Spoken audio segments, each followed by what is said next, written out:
Hello friends and students, अस्सलाम वालेकुम। CDP की क्लास में आप लोगों का वेलकम है। आज हम लोग पढ़ेंगे थ्योरीज़ ऑफ इंटेलिजेंस, जिसको कहते हैं ज़हानत के नज़रिए। इसमें हम 3 थ्योरी के बारे में डिटेल से पढ़ेंगे, जैसा कि आपको स्क्रीन पे दिख रहा है। एक है यूनिफैक्टर थ्योरी, दूसरा है टू फैक्टर थ्योरी, तीसरा है ट्रियार्किक थ्योरी, यानी जिसमें 3 फैक्टर पाए जाते हैं। हमारी क्लास बाइलिंगुअल रहेगी, पीपीटी आपकी इंग्लिश और उर्दू में रहेगी और इसको हम समझेंगे अपनी ज़ुबान में, यानी उर्दू और हिंदी में। ठीक है। जो भी स्टूडेंट सीटेट का फॉर्म भरे हों या स्टेट में किसी भी स्टेट का टेट भरे हों, जैसे आंध्र प्रदेश का टेट है या झारखंड का टेट है, कहीं का टेट अगर आप भरे हों तो उसमें इंटेलिजेंस की थ्योरी डायरेक्टली इनडायरेक्टली पूछी जाती है। ठीक है। आप देखिए एपी टेट में बाकायदा इसके सलेबस में दाखिल है कि थ्योरीज ऑफ इंटेलिजेंस। ठीक है। मोबाइल पे देख रहे हैं तो थोड़ा सा मोबाइल ऐसे लेटा कर देखें, यानी लैंडस्केप मोड में देखेंगे तो वीडियो आपको क्लियर दिखेगी। तो इसमें हम लोग थ्योरीज ऑफ इंटेलिजेंस में बहुत सारे लोगों ने अलग अलग थ्योरी दी है। आज हम इन 3 थ्योरी के बारे में डिटेल से पढ़ेंगे। चलिए आगे चलते हैं। देखिए, जब क्लास ख़त्म हो जाएगी आप ज़रूर आखिर में फीडबैक दीजिएगा कि आपको क्लास कैसी लगी। दोस्तों को शेयर कर दीजिए, जो भी आपका कॉमन ग्रुप हो, बीएड के हों, डीएलएड को हों, आप भेज दीजिए ताकि वो भी फ़ायदा उठा सकें। इसी के साथ नए हैं तो चैनल को ज़रूर सब्सक्राइब कर लें। वीडियो अपलोड होगी नोटिफिकेशन आपको मिलेगा। निज़ाम एकेडमी 22 करके टेलीग्राम चैनल है, इसकी लिंक डिस्क्रिप्शन बॉक्स में है, उस पर क्लिक करके आप जुड़ जाइए। चलिए, और इसी के साथ उर्दू पेडागोजी और इंग्लिश और उर्दू लैंग्वेज, इन सब की वीडियो आप जाएंगे प्लेलिस्ट में सारी मौजूद है, एक एक करके आप देख सकते हैं। ठीक है।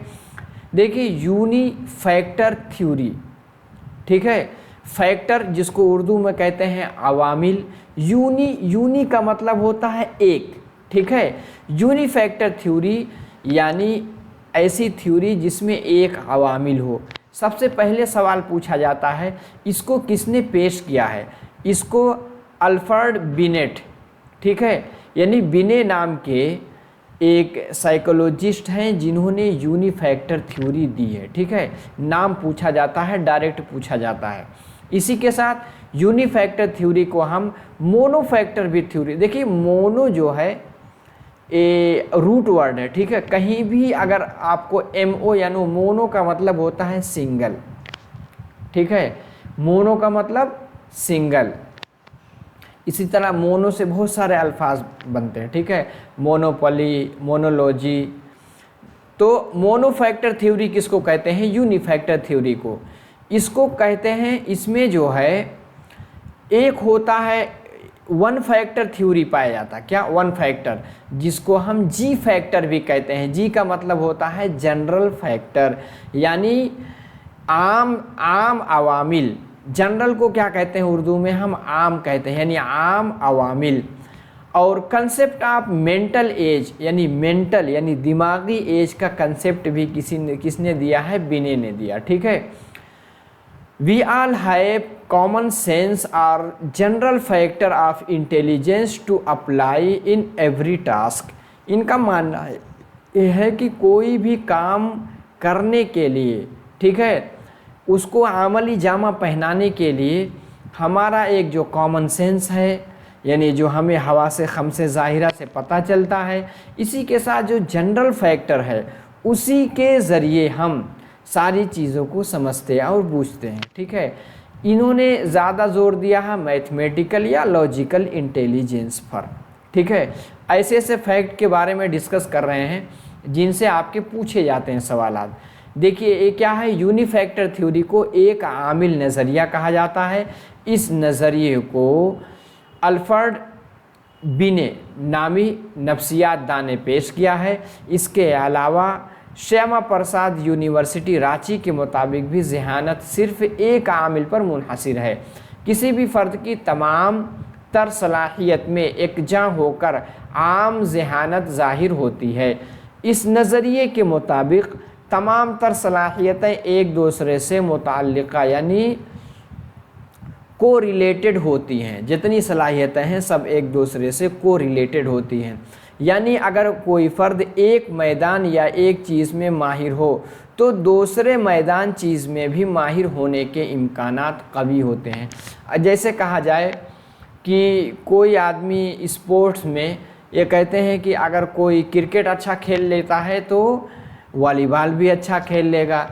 इसी के साथ लिखने में अगर हिंदी अच्छा लिखता है तो इंग्लिश भी अच्छा लिख लेगा, इस थ्योरी के मुताबिक। इसलिए इस थ्योरी को आज के ज़माने में रिजेक्ट कर दिया गया, ठीक है, बहुत ज़्यादा इम्प्लीमेंट नहीं होती है।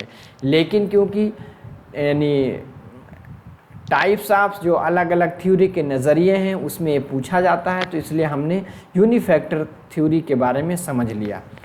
और यूनिफैक्टर थ्योरी में और क्या है, अगर एक तालिब इल्म की उर्दू की लिखत अच्छी हो तो अंग्रेज़ी की लिखत भी अच्छी होने के इम्कानात आला तरीन होते हैं। किसके मुताबिक, ये जो इसकी इन्होंने जो थ्योरी बिने ने पेश की उसके मुताबिक। और उसके नक्शा निगारी यानी ड्राइंग भी बेहतर होते हैं। अगर कोई फ़र्द ज़िंदगी के एक मैदान में उम्दा हो तो दूसरे मैदान में भी उम्दा होता है। अगर कोई तालिब इल्म पढ़ाई में बेहतर हो तो तालीम मुकम्मल होने के बाद मुलाजमत में मुंतखब होने के इम्कानात भी कवी होते हैं। इनका कहना है कि अगर कोई तालीम के दौरान में बहुत अच्छा है तो उसको बहुत जल्द ही मुलाजमत भी मिल जाती है। अब हम आगे देखेंगे टू फैक्टर थ्योरी। पहला सवाल पूछा जाता है, इसको किसने दिया है? इसको स्पीयरमैन यानी ब्रिटिश साइकोलॉजिस्ट हैं, यानी चार्ल्स स्पीयरमैन, इन्होंने क्या दिया है? टू फैक्टर थ्योरी दिया है। British psychologist and influence by Galton, यानी गाल्टन करके जो साइकोलॉजिस्ट हैं इनसे बहुत ज़्यादा मुतासिर थे। इनको क्या फादर ऑफ फैक्टर एनालिसिस, यानी फैक्टर जो अवामिल है उनके तहलील का बाप, यानी उनके तहलील का फादर किसको कहा जाता है? स्पीयरमैन को। इन्होंने दो तरह के अवामिल बताए हैं। एक है जी फैक्टर यानी जनरल फैक्टर वाली थ्योरी, दूसरा है एस फैक्टर यानी स्पेसिफिक फैक्टर वाली थ्योरी।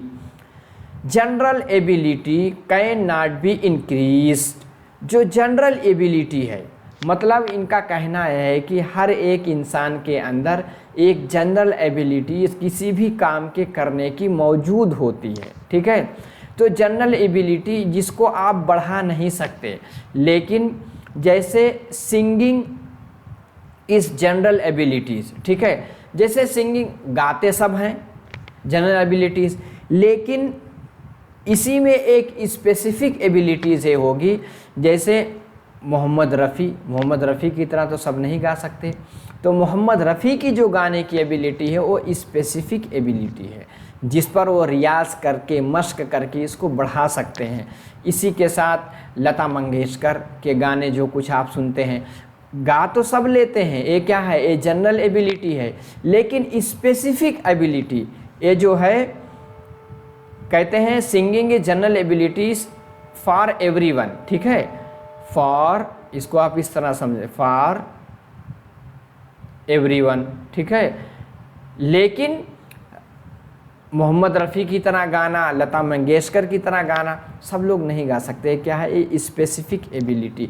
स्पेसिफिक एबिलिटी को बढ़ाया जा सकता है उस पर ट्रेनिंग देकर, मश्क देकर, इनका मानना है, ठीक है।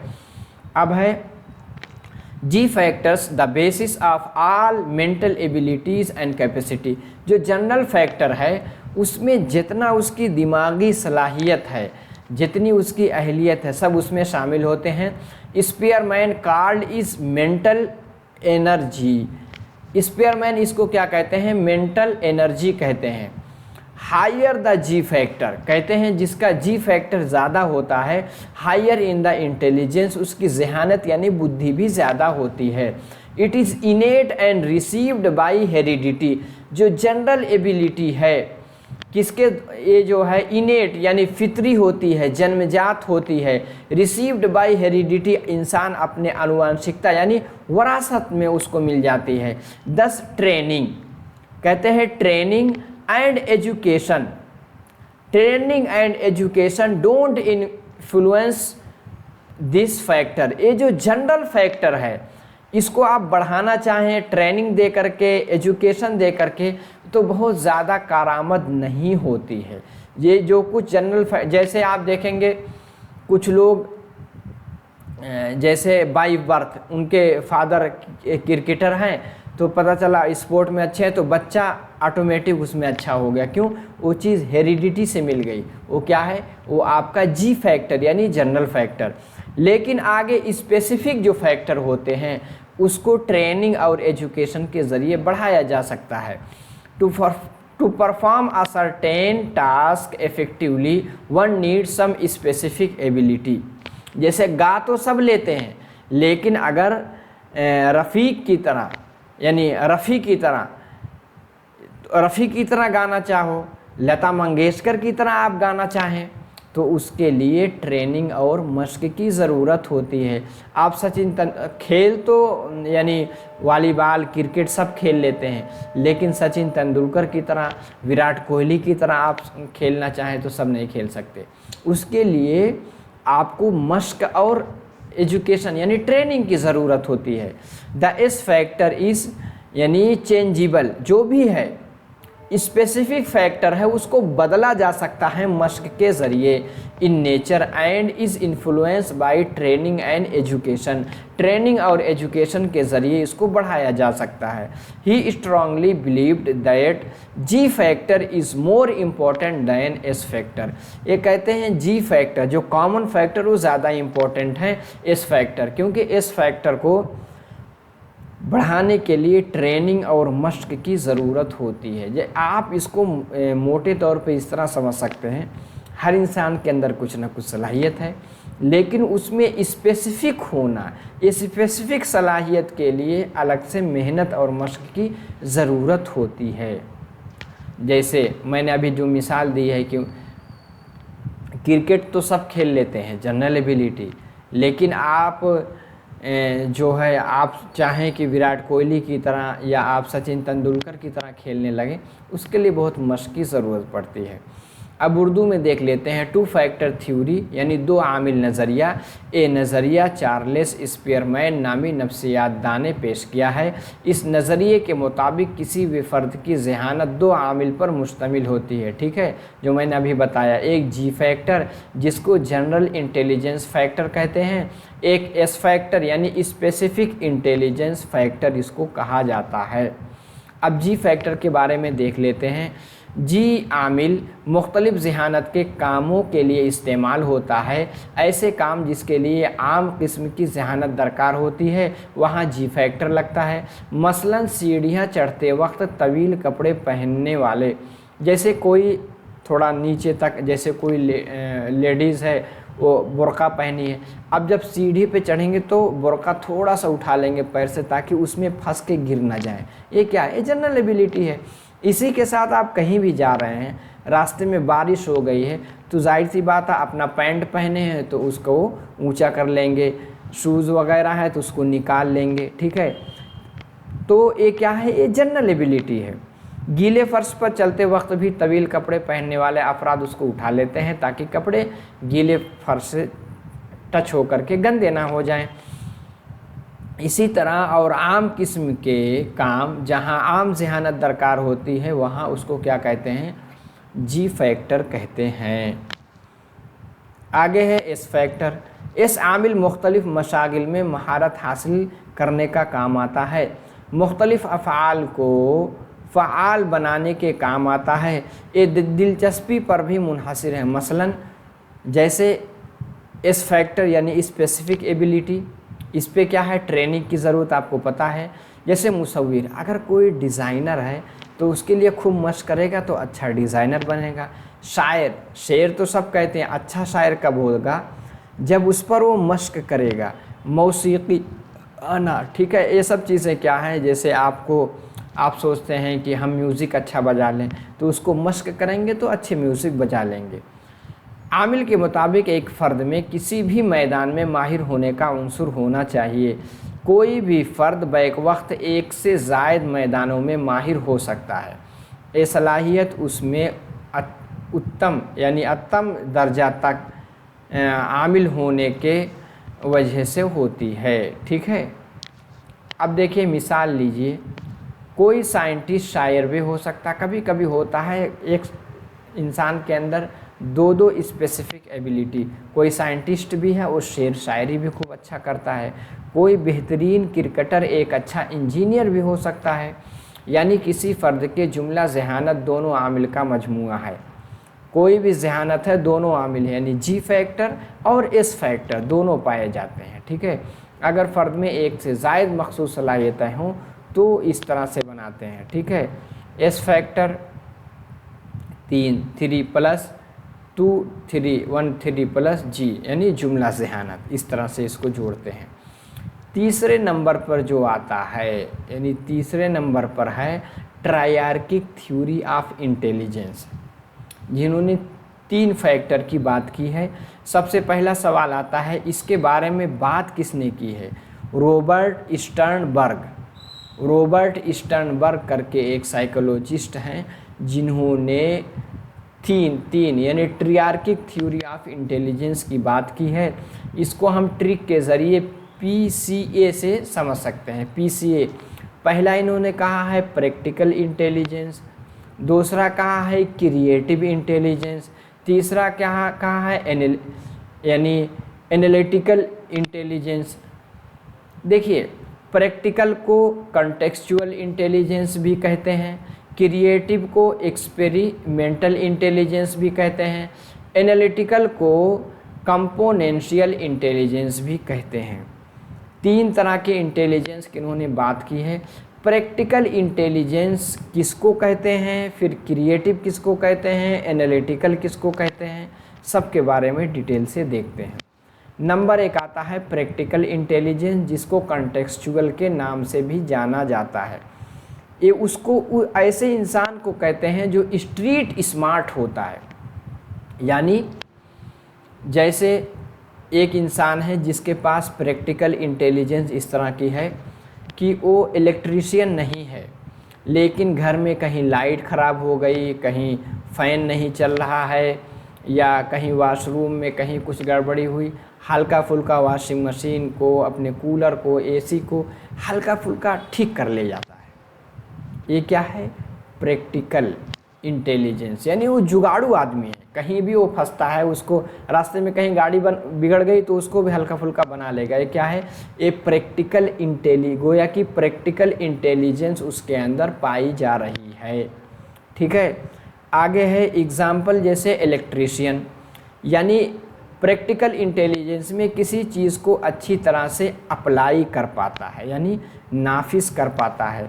यूज़, कोई अच्छा है उसका यूज़ किसी न किसी तरह से जुगाड़ लगाकर उसका यूज़ कर लेगा।